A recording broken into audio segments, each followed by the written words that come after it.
Right, what's up guys? Let's talk about positive only trainers versus balanced trainers. So, before we go any further, let's draw like that. And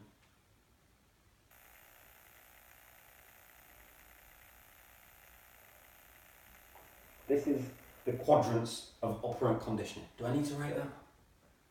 I'm not going to write. The quadrants of operant conditioning. This is this. So, positive reinforcement, negative reinforcement, positive punishment, Jesus, negative punishment. Right, so positive only trainers, positive only use two of the quadrants. So they use, let's get right then. They use positive reinforcement and they use negative punishment. So before we go any further into balanced trainers,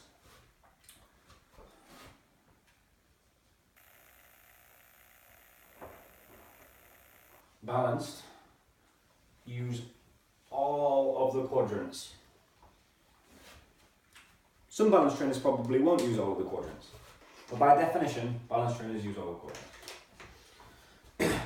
So before we go any further into pros and cons and who's right and who's wrong and and everyone's fucking crying about it, let's just look at the quadrants real quick. So, negative reinforcement is removing a stimulus to increase the frequency of a behaviour. For example, if you put, I don't necessarily agree with this method, but I'm going to use it as an example. You put an e-collar on a dog, you hold down the e-collar until the dog sits.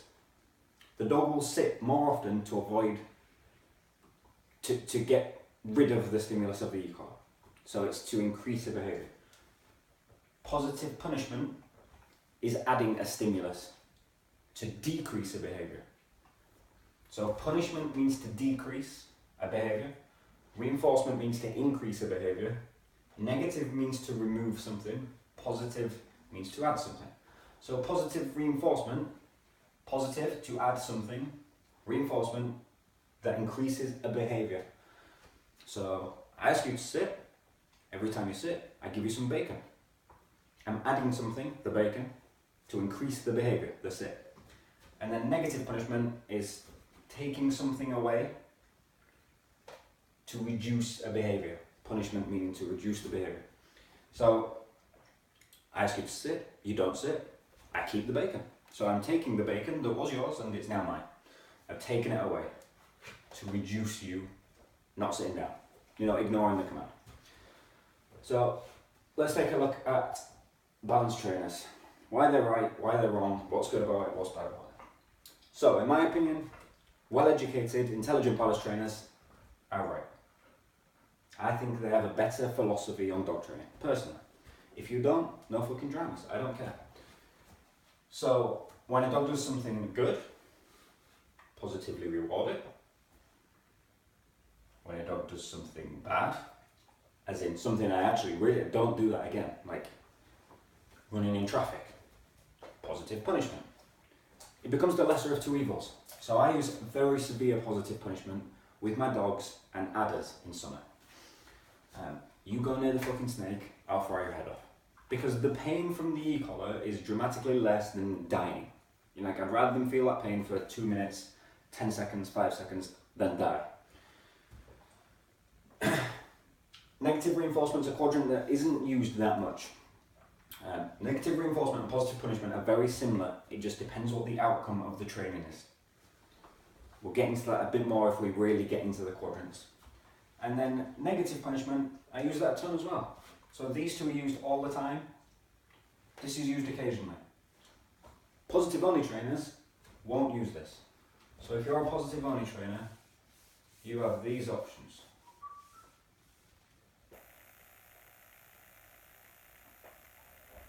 Positive reinforcement, negative punishment. Which is fine, if that's what you want to do, and that's what you're comfortable with, and that's what you're happy with. Who am I to argue with you? However, here's where my issue lies. Let's wipe this off. If you are positive only and you're happy, I have no issue with that whatsoever, because dog training should be about you and your dog having a good relationship. So, that's the facts. The good side of these two are, in my opinion, balance trainers have more tools in the box to play with. And I don't just mean physical tools, I mean tricks and tips and things to do. Positive only trainers, it's harder to go wrong. If you put an e-collar on a dog, or a shock collar, or a prong collar, or a chain, or anything really, you can go wrong very quickly. So positive only gets the point there, big time. The bad sides of these things. So balance trainers, there's one big word that comes to mind.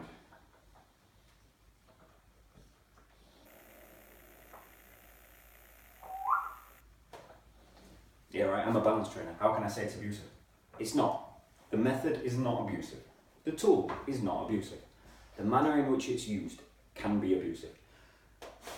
And very often is. And people like you watching this video are preyed on by people like me in my industry by this. So I'm like, I can stop your dog pulling in 3 minutes. Pay me $100. Cool fucking story, bro. Could stop a dog doing anything in 3 minutes if it's scared enough. This is not fucking cool. Balance trainers need to stop this shit right now. However, good balance trainers aren't doing this. Like, you look at my dogs and tell me that they're scared of me. You look at my dogs and tell me that they're nervous, they're anxious. They're not, they're fucking happy. Mega happy. Like, they're full of it. 24 hours a day, 7 days a week. You've all seen the videos, and there'll be many more to come. That's the nature of it. So this can be good and this can be bad. Positive only. My issue with positive only isn't the method. And you can't argue with positive only methods being cruel or being, not right. There are 2 words that come to mind for positive only trainers. Cult. So cult training, as in, we're all in this fucking club, we're better than you, you're a piece of horseshit. You'll see it. If you go on a group, any dog training group really, you'll fucking see it. It's a headache and it's constant. It's like, either adapt my methods or you're wrong. And I'm like, fuck you. How can I be wrong? I'm better than you are. And I don't just mean me, I mean like a million trainers, positive only and balanced. The other thing that springs to mind about positive only, the negatives of this, is 2 words. False expectations. You'll hear people all the time saying, you can train any dog to any level with positive only training. Chico watching this, if you can tell me the name of one person that's won either IPO, French Ring, KMPV, Belgian Ring, Mondial Ring, Working Trials, World Championships, who trained positive only, I'll give you £10,000 today. Do you know why I'm so confident in that? Because I know all the world champions that did this, and none of them trained positive only. You'll hear other things, like, well, Fred went to the World Championships. What they fail to mention is that Fred went to the World Championships the year that there was no fucking selection. So that means you sat watching this could have gone to the World Championships too. It didn't mean you were at any level, there was no criteria for selection. You'll get a lot of false expectation from positive only trainers. So the things to watch out for, the 2 big things to watch out for, on the balance side, watch out for abusive trainers. You'll see it in the dog's body language. Cowering, unsure, tail down, stressed, tetchy. Watch out for that because some of them are marketing fucking geniuses and they'll trash your life real quick. And then on the positive only side, watch out for false expectations and this cult behaviour. You're like, you must conform by our rules all the time, otherwise you're wrong. Fuck you. How can you say that to me? Like, to anybody. It's not fair. The way we should be working in dog training is like, okay, you're doing that like this, how's that working for you? Is your dog happy? Yeah, cool. Is it working well for you? Yeah, cool, no problem. If you want to train positive only, I have no problem. If you want to train balanced, I have no problem. But don't set false expectations for people, don't be a cult leader, and don't be abusive. Other than that, let's just have fun in this game.